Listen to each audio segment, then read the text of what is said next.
Olá, querido líder, tudo bem com você? Seja muito bem-vindo à nossa leitura. Nós estamos lendo, eu e você, eu aqui e você acompanhando a leitura desse livro aqui, James Hunter, Como se tornar líder servidor, os princípios de liderança de um monge e o executivo, tá? Nós estamos lendo este livro, estamos no capítulo 1, no vídeo passado, no encontro passado, sei lá como é que a gente chama isso, é para chamar de vídeo mesmo. Nós vemos a página 15 e 16, que é a primeira parte aqui do primeiro capítulo, e agora eu vou dar continuidade, onde eu estou fazendo a leitura dos tópicos, né, e vários comentários. Então a gente está lendo junto, no sentido de ler aqui e compartilhar, né, não é bem um clube do livro, porque eu estou lendo para você que não tem o livro, né, mas também não é só uma leitura, porque eu faço muitos comentários, tá? E estamos seguindo aqui. Então, se você tá gostando, deixa aqui nos comentários. Fernanda, tô gostando, tá me ajudando. Fernanda, não gosto dos seus comentários, gosto só do comentário, não gosto da leitura. Fernanda, gosto de tudo, não gosto de nada, tá bom? Me ajuda aqui a saber se você gosta, se você não gosta, enfim, se é legal, se não é, tá? Até para que eu não perca tempo. Afinal de contas, eu estou gravando esse vídeo para te ajudar, para auxiliar eu e você aqui, né? Pra gente meditar sobre liderança e aprender um pouco mais. Então, se isso não faz sentido para a maioria de vocês, provavelmente seja melhor não fazer, mas eu só vou saber disso através dos comentários, beleza? Então, deixa aí um comentário que pode melhorar e tal, alguma crítica, alguma coisa, isso é sempre bem-vindo, tá bom? Então, vamos lá, continuar, estamos na página 17, no capítulo 1, na temática liderança em nossas instituições, e aí a gente vai seguir para as próximas temáticas, tá bom? Então ele vai começar a falar de como que é a liderança das instituições, porque ele é alguém que trabalhou com isso, a gente viu nos capítulos anteriores. Então ele vai dizer assim, ó: em minhas incursões pelas grandes empresas, fico decepcionado quando observo muitos gerentes preocupados em causar uma boa impressão ao chefe, em vez de se empenhar em fazer a coisa certa para as pessoas que lideram. Então ele já vai começar trazendo aqui um dilema nas instituições que ele está ali frequentando. Que qual é o dilema? O dilema é que ele vai para as instituições, chega lá, ele encontra gerentes mais querendo impressionar os chefes do que de fato fazer a coisa certa para as pessoas que ele lidera. Não quer dizer que necessariamente ele tem que ser a favor de um ou outro, mas ele precisa fazer aquilo que é melhor para as pessoas que ele lideram, que de certa forma é melhor para a organização. Mas ao invés disso, ele só quer agradar o chefe dele, o líder dele. A gente vê muito isso e a gente vê que isso realmente é um problema, né? Então a gente precisa tomar cuidado com isso. E ele vai continuar dizendo assim: quando olho para a cena política e percebo que muitas decisões são tomadas a partir de dados de pesquisa sobre o que as pessoas querem, em vez de oferecer aos seus eleitores aquilo que eles precisam, lembro-me do que o ex-presidente Harry Truman, acho que é assim que fala o nome, comentou numa ocasião. Até onde Moisés teria ido se fizesse uma pesquisa de opinião pública no Egito? Pergunta, vou beber água enquanto isso. O que ele quer dizer com isso? Vamos pensar aqui, né? Gente, tem coisa que você não pode fazer a opinião pública. Eu sou uma líder muito a favor de sempre pedir a opinião dos liderados, porque assim há um compartilhamento de responsabilidade. Então a gente decidiu isso junto. Então as pessoas elas se empenham mais naquilo que elas acham que elas participaram e aí até mesmo elas colaboram mais porque elas votaram por aquilo. Perdão, eu tô um pouco, né? Mas existem coisas que você só dá a direção. Porque você, como líder, sabe de coisas que o resto não sabe. Você precisa ter responsabilidades que o resto das pessoas não precisam. Então você vai dar o que elas precisam. E não apenas aquilo que elas querem. Porque se todo mundo soubesse o que de fato precisa, né, e quisesse o que de fato precisa, não precisava nem do líder. Né? Então é igual com criança. Você precisa assumir algumas responsabilidades de fazer algumas coisas. Então a gente precisa entender isso. Tá bom? E aí ele continua. Observa os pais tentando ser os melhores amigos dos filhos, ao invés de proporcionarem a liderança que precisam, com limites, amor, feedback e disciplina. Ou seja, tudo aquilo que os filhos tão desesperadamente precisam para serem pessoas melhores. Então ele vai falar que muitas vezes as pessoas querem mais o afeto do que dar o que precisa. E muitas vezes você vai precisar dar o que os seus liderados ou os seus filhos precisam. Tá? Porque eles ainda não têm a consciência disso. Então você precisa pôr limite, porque ele não sabe que limite é bom, ele não sabe que disciplina é bom. E é por isso que ele precisa de alguém cuidando dele, porque quando ele entender isso, ele não vai mais precisar. Olha que interessante, não é mesmo? E aí ele continua, tá bom? Igualmente, encontro profissionais da educação mais interessados em cumprir o programa antes que o semestre acabe do que em ajudar os estudantes a desenvolver o caráter, tão necessário para levar uma vida bem-sucedida. Theodore Roosevelt expressou a questão de uma maneira admirável. Abre aspas. Educar uma pessoa apenas no intelecto, mas não na moral, é criar uma ameaça à sociedade. Fecha aspas. Então, o que o Theodore Roosevelt vai dizer?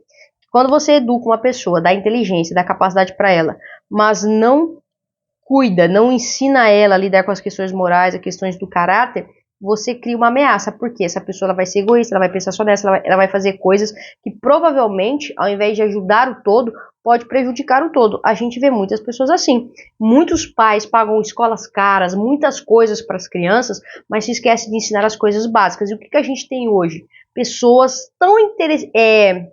tão focadas em dinheiro e nelas mesmas e nessas coisas,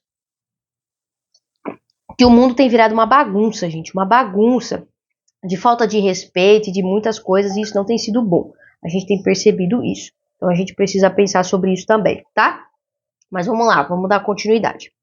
A mesma situação se repete quando treinadores empenhados em vencer a qualquer custo as competições esportivas não orientam adequadamente os jovens no desenvolvimento do caráter, utilizando as grandes metáforas que as atividades atléticas podem proporcionar. Conheço líderes em igrejas e sinagogas que parecem mais preocupados com a frequência semanal e condições orçamentárias do que em ser o líder que suas congregações necessitam. Muitos dizem apenas as coisas que as pessoas querem ouvir, em vez do que elas precisam ouvir, porque não têm coragem moral de contrariá-las, com receio de que cancelem suas contribuições ou o apoio. Em suma, observo muitos líderes deixando de fazer a coisa certa. Com frequência demais, eles optam pelo caminho mais fácil e tentam evitar os conflitos. A isso se chama falha de caráter. Liderança tem tudo a ver com caráter, já que se trata de fazer a coisa certa. Então, ele vai trazer para nós vários exemplos, inclusive de treinadores de esporte, vai trazer aqui questões religiosas, como líderes de igrejas e sinagogas, onde esses líderes, por querer agradar o seu público, por aquilo que o público gera, estão escolhendo fazer o que as pessoas querem, ao invés de dar para elas o que elas precisam. E um líder, ele dá para as pessoas o que elas precisam. E aí ele vai começar a dizer para nós que liderança tem tudo a ver com caráter. Tudo a ver com caráter. Já que se trata de fazer a coisa certa. O que é ser líder? É fazer a coisa certa e levar as pessoas a fazerem a coisa certa. Isso é liderança. Tá? Então, não na sua definição plena, mas em sua parte prática. Na sua parte prática, a liderança é fazer o que é certo. Então, ele vai nos alertar que muitos líderes estão vivendo uma falha de caráter, quando eles não dão o que as pessoas precisam, mas o que elas querem. E nós precisamos pensar sobre isso. Você, como líder, está tentando agradar as pessoas? Ou não? Você, como líder, está tentando fazer com que as pessoas se sintam bem, se sintam queridas, queiram estar com você? Você faz aquilo que precisa ou você faz aquilo para as pessoas quererem a sua liderança, quererem estar debaixo da sua liderança? Seja no seu trabalho, seja nos seus locais, por exemplo, se você frequenta uma igreja, por exemplo, na minha igreja nós temos líderes de célula, nós temos líderes de ministério, como eu, que sou líder de ministério Habitudes, né? E assim vai. Eu preciso fazer o que meus liderados precisam, mesmo que não seja o que eles querem. Eu já tive situações deles não concordarem, deles olharem e falar, olha, o que você está querendo é não sei o que lá. Eles não entenderam, mas a gente teve que persistir até que aquilo que era necessário fosse feito, mesmo que eles não entendessem. Tá bom? Então a gente precisa pensar sobre isso. Você está fazendo o que é certo ou você está fazendo o que é conveniente, tá? E aí, ele continua trazendo para nós o que é liderança, de fato. Então, aqui, página 18, o tópico é definição de liderança. E aí ele vai dizer para nós o que é a definição de liderança. E ele vai começar aqui em negrito, assim, ó. Definição de liderança: a habilidade de influenciar pessoas para trabalharem entusiasticamente, visando atingir objetivos comuns. Repito, a habilidade de influenciar pessoas para trabalharem entusiasticamente, visando atingir objetivos comuns. Mas aí ele vai dizer algo. Ele vai dizer assim, ó: ao longo dos últimos anos, modifiquei um pouco essa definição, à medida que meu conhecimento e experiência de liderança evoluíram. Hoje defino liderança da seguinte maneira. Então ele acrescentou algo, tá? E ele vai dizer assim: a habilidade de influenciar pessoas para trabalharem entusiasticamente, ou seja, igual o anterior, tá? Visando atingir objetivos comuns. Aí ele acrescenta, inspirando confiança por meio da força do caráter. Então ele acrescentou isso. Eu vou repetir aqui para você, tá? Agora a definição de hoje, né? A habilidade de influenciar pessoas para trabalharem entusiasticamente, visando atingir objetivos comuns, inspirando confiança por meio da força do caráter. Então, o que ele vai dizer para nós que é liderança? É uma habilidade que você tem de influenciar as pessoas. Para quê? Para trabalhar entusiasticamente. Mas trabalhar entusiasticamente para quê? Para atingir um objetivo comum. Então você influencia as pessoas, isso faz com que elas trabalhem entusiasticamente com o objetivo de atingir um objetivo comum. Mas você faz isso através de inspirar elas com confiança por meio da força do caráter. Então, porque eu tenho caráter, eu consigo passar essa confiança inspira as pessoas, e ao inspirar as pessoas eu influencio ela, e porque eu influencio elas, elas trabalham entusiasticamente, e porque elas trabalham entusiasticamente, a gente consegue atingir esse objetivo comum. Isso é liderança. Isso é liderança, né? Isso é uma excelente definição de liderança. E qual que é a parte mais importante aqui? O caráter. Porque se a influência é uma habilidade, eu posso desenvolvê-la.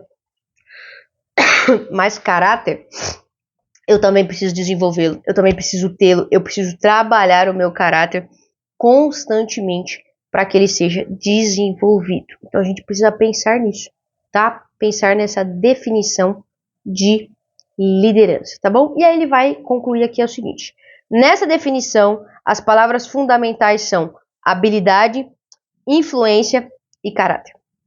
Então eu preciso pensar em habilidade, influência e caráter, que serão analisadas mais adiante.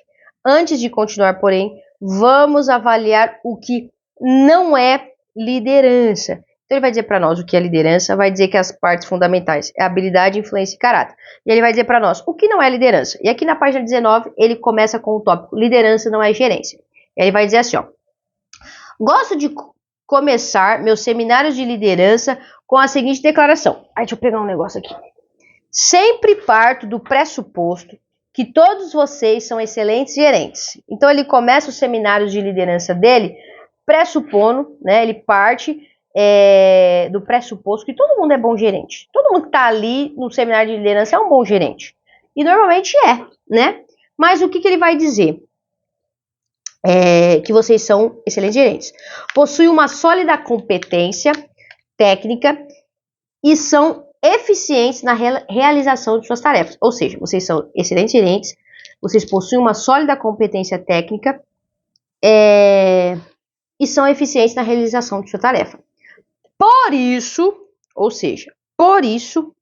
antes mesmo de começarmos, vou dar a nota 10 em habilidades gerenciais para cada um de vocês. Então, ele pressupõe isso e dá esse 10. Mas ele vai dizer assim, ó: tudo indica que vocês possuem todas as chances de assumir posições de liderança. Mas, se vieram até aqui para ouvir sugestões para serem gerentes melhores, devo dizer que estão na sala errada. Nós estamos aqui para falar sobre liderança, não sobre gerência. Então ele vai começar dizendo isso. As pessoas que chegam nos seminários, elas são muito boas. Eu tenho que pôr uma bala aqui porque a situação está um pouco complicada. Elas são muito boas na questão de gerência. Elas sabem gerenciar e tudo. Mas quando elas chegam ali, ele diz para ela, olha, liderança não é gerência. Nós não estamos aqui para falar sobre como ser um gerente melhor. Nós estamos aqui para falar sobre liderança. Eu, tá? Considero que boa parte da liderança requer de nós algumas questões de gerência. Mas como líder eu posso ter um gerente. Alguém que saiba fazer isso. Mas eu como gerente, simplesmente muitas vezes, só por ser um bom gerente, não estou exercendo a liderança, só por ser um bom gerente. Então, acredito que seja isso que ele está falando. E ele vai continuar dizendo assim, ó, planejamento, orçamento, organização, solução de problemas, controle, manutenção da ordem, desenvolvimento de estratégias e várias outras coisas. Gerência é o que fazemos. Liderança é quem somos. Então ele vai trazer o que é gerência. Planejamento, orçamento, organização de problemas, manutenção, pá. São várias e várias outras coisas. O que isso é? É o que você faz. Mas liderança é o que você é. Por isso que é uma questão de habilidade, é uma questão de influência, é uma questão de caráter. Porque isso é o que você é. Então você precisa se tornar um bom líder. Porque é o que você é. Faz parte do que você é. É o que você naturalmente é. Tá? Então isso é muito importante. Eu vou repetir. Gerência é o que nós fazemos. Mas liderança é o que nós somos. Ou você é líder ou você não é líder. Líder não é uma condição que você está. Líder é uma condição que você se torna. Porque tem a ver também com a nossa identidade. Tá? E aí ele vai continuar dizendo assim, ó. Conheço ótimos gerentes que naufragaram quando se viram diante da tarefa de liderar pessoas, inspirando a fazerem grandes coisas. O inverso é verdadeiro. Muitos líderes eficientes são gerentes sofríveis, como provam Winston Churchill, Franklin Delano Roosevelt e Ronald Reagan. Esses nomes são famosos, mas eu não sei pronunciá-los, ok? Eles não entraram para a história por serem considerados bons gerentes. Então, existem excelentes líderes que são gerentes ruins, tá? Existe isso, tá? Muitos líderes eficientes, mas que são gerentes ruins. E ele vai continuar dizendo assim, o estilo que caracteriza um bom gerente é, em geral, autoritário e centralizador. Sim, muitos acreditam erroneamente que um gerente eficiente deve ter todas as respostas, resolver todos os problemas e, acima de tudo, manter o controle. Quando recebem algum treinamento de liderança, o foco é sempre voltado para o lado operacional, ou seja, tem o objetivo de tornar as pessoas capazes de administrar coisas, não o de fazer com que liderem e inspire outros à ação. Normalmente esses treinamentos é sempre para as pessoas aprenderem a fazer coisas melhores, mas não de inspirar outras pessoas, que é a liderança.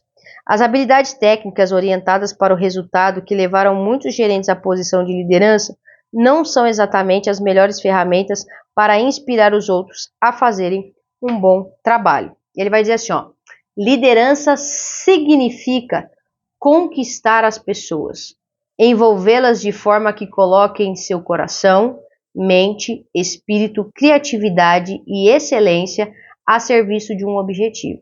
É preciso fazer com que se empenhe ao máximo na missão, dando tudo pela equipe. Você não gerencia pessoas, você lidera pessoas.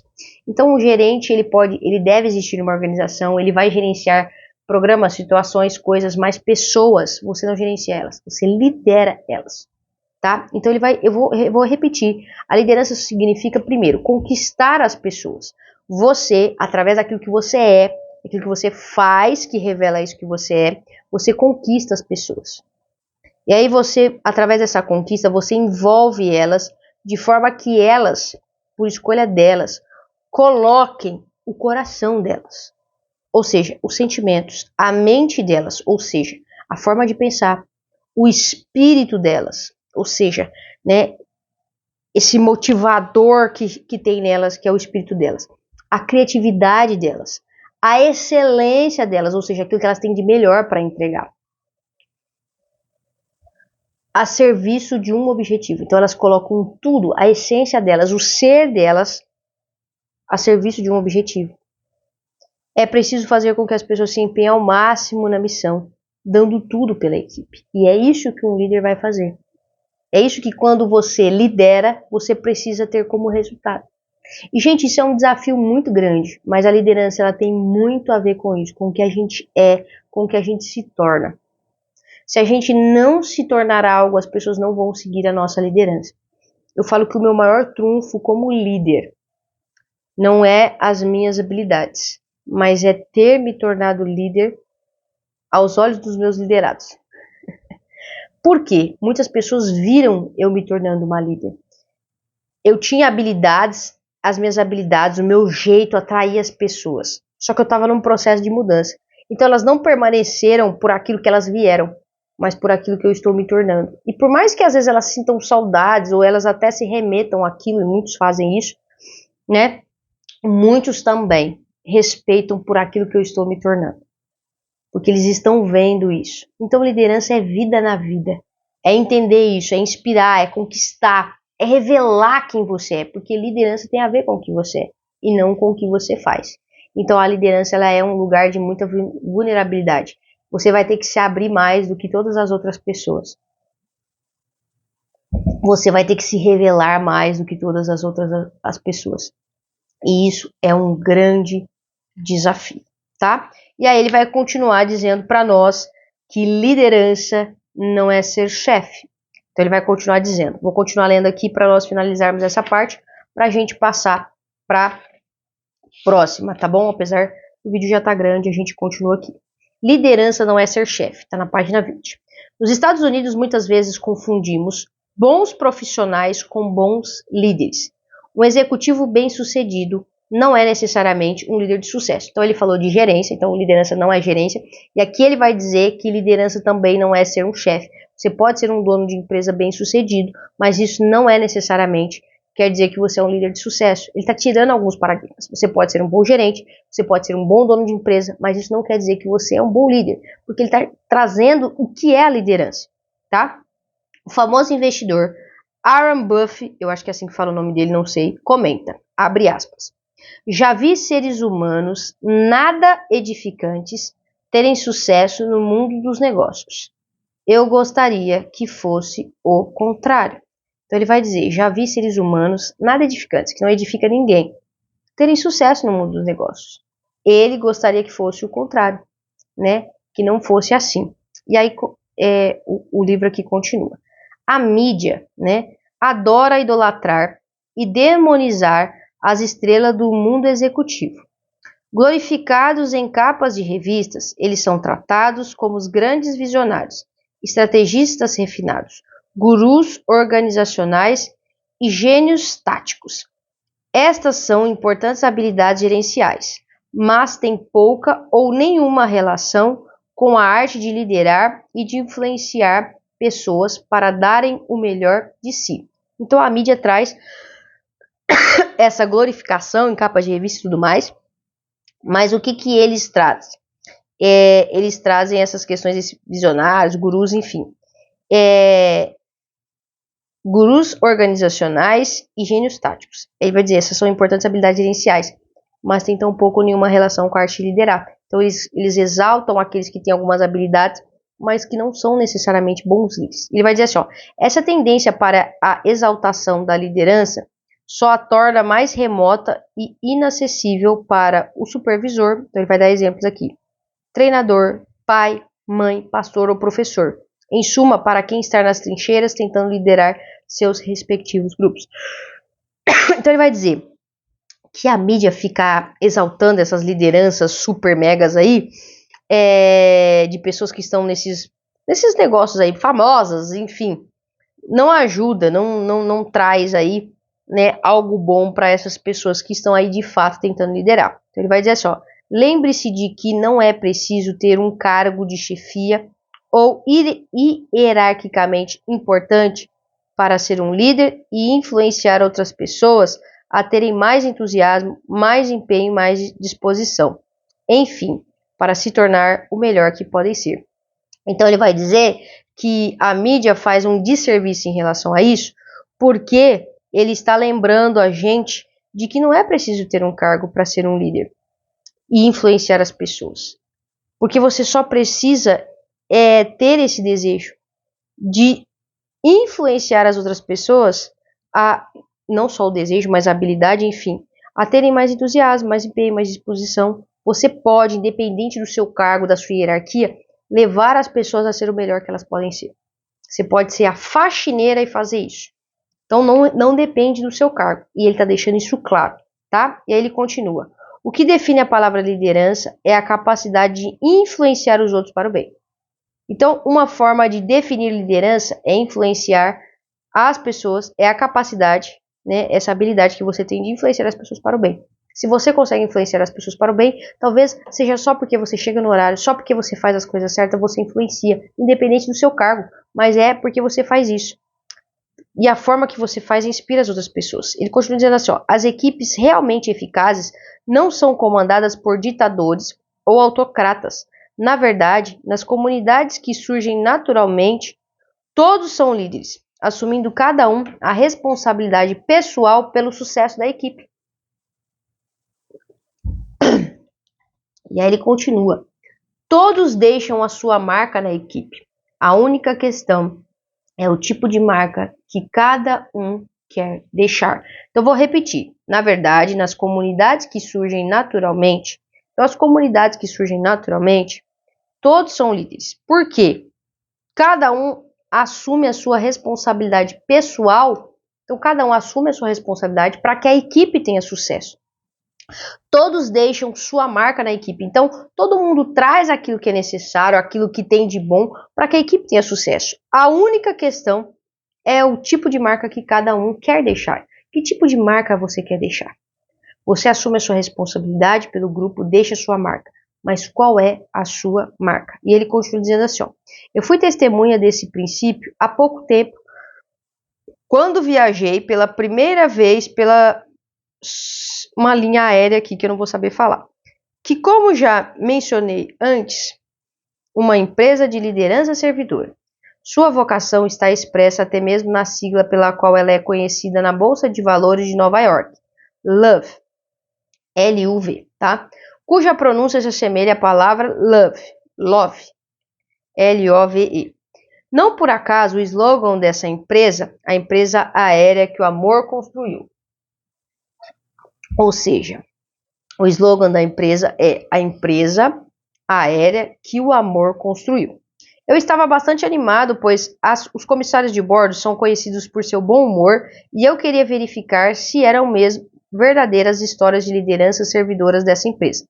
Ao fazer o check-in, fiquei um pouco surpreso porque não havia indicação da poltrona no cartão de embarque. Um funcionário da empresa simplesmente gritou, de repente, podem ir! Como eu não tinha a menor prática nesse tipo de embarque, fui empurrado, passado para trás e acabei na última fila, na poltrona do meio. Para dizer o mínimo, não estava muito bem impressionado. Pouco antes da porta fechar, um garoto embarcou carregando várias caixas de chocolate. Devia haver uma ou duas poltronas ainda vazias no avião, mas o espaço para a bagagem de mão já estava ocupado, todo ocupado. Como sou um viajante experimentado, estava acostumada a comissárias de bordo mal-humoradas e imprestáveis. Nossa, ele continua. Fiquei esperando que o garoto fosse censurado e suas caixas devidamente enviadas para o compartimento de carga, já que não havia mais espaço ali. Mas não foi isso que aconteceu. A jovem comissária perguntou se o garoto não gostaria de ajuda para vender seus chocolates. Os olhos do garoto se iluminaram quando ele respondeu, claro! A comissária pegou várias caixas e levou-as para guardar na cabine dos pilotos. Eu nunca vira antes uma comissária guardar ali os pertences de um passageiro. Pouco depois, quando já voávamos em altitude de cruzeiro, a comissária anunciou pelo sistema de som que as barras de chocolate seriam oferecidas ao preço de $2 cada uma. Ela concluiu o comunicado dizendo que queria saber quem seria a primeira pessoa a não comprar, a fim de poder avisar a todos para se manterem à distância do rabugento da poltrona 10C. Houve em coro de gargalhadas. Houve um coro de gargalhadas. Nem é preciso dizer que todas as barras de chocolate foram vendidas antes que o garoto chegasse ao meio do avião. A comissária teve de lidar, então, com os passageiros contrariados porque não tiveram a oportunidade de comprar um chocolate.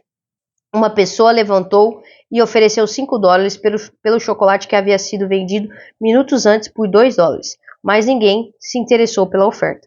Falo sério, houve negociação desse tipo a 11 mil metros de altitude. Todos no avião se envolveram. Este é um ótimo exemplo de liderança por parte da comissária. Ela tomou a iniciativa e influenciou todos os passageiros. Tenho certeza de que não sou o único naquele avião que jamais esquecerá a expressão do garoto quando ficou com as caixas vazias e um maço de dinheiro na mão. Minha experiência com essa empresa tem sido coerente sob esse aspecto. Sempre que viajo pela empresa, observo líderes fazendo o que é necessário para tornar o voo bem-sucedido, inclusive encorajando uns aos outros a trabalharem com entusiasmo e bom humor. Eles influenciam positivamente os clientes e o inspiram a ser o melhor que podem ser. Alguém pode acusar a empresa de ser uma empresa excêntrica ou anticonvencional, mas é incontestável que ela é hoje a empresa aérea mais bem-sucedida dos Estados Unidos. Num setor dominado por sindicatos fortes, ela não teve um único prejuízo nos últimos 30 anos, inclusive no período posterior ao 11 de setembro de 2001, que foi um desastre para a aviação civil. Quando uma empresa faz sucesso, todos os seus membros assumem o compromisso de liderar. Eles sabem que todos são responsáveis pelo êxito da equipe e pelos resultados extraordinários. Infelizmente, esses recursos ficam latentes na maioria das companhias, mas há sinais de que isso está mudando. Então, aqui para nós, nesse último caso, ele vai dizer para nós que liderança não é ser chefe. Ele traz alguns exemplos, questiona a questão da mídia, às vezes até atrapalhar um pouco. Lembra que não importa o seu cargo, importa que você influencie. E ele termina aqui com o exemplo da comissária de bordo, dizendo para nós, né, deixando claro que ela foi uma líder naquele momento, porque ela inspirou a todos. Ela é uma pessoa simpática, ela fez aquilo que naturalmente ela faria. E aí, ao invés de ela tornar o voo entediante ou qualquer outra coisa, ela decidiu inspirar que todos ali fossem o melhor que eles pudessem ser. O melhor que eles pudessem ser. E isso é liderança. Ela, dentro das capacidades dela, dentro do cargo dela, ela influenciou a todos ali, de uma forma surpreendente e inesquecível. E isso é o que faz. Para que uma empresa seja bem-sucedida, todos precisam trabalhar para isso e se empenhar para isso. Beleza? Eu espero que tenha sido bom para você até aqui. Se você está gostando disso aqui, comenta aqui para eu saber, para mim saber se eu dou continuidade disso aqui ou não, tá bom? Nossa próxima leitura vai ser na página 23. A liderança é uma tremenda responsabilidade. Acredito que vai ser um tema muito interessante também, mas eu espero que esse tema sobre a definição de liderança, o que é e o que não é, também tenha inspirado você a ser um líder melhor e a partir desse vídeo que você possa sair aí já buscando ser um líder que inspira as pessoas a ser o melhor que elas podem ser, tá bom? Eu vejo você na próxima leitura, no próximo vídeo. Deus te abençoe e até lá. Tchau, tchau.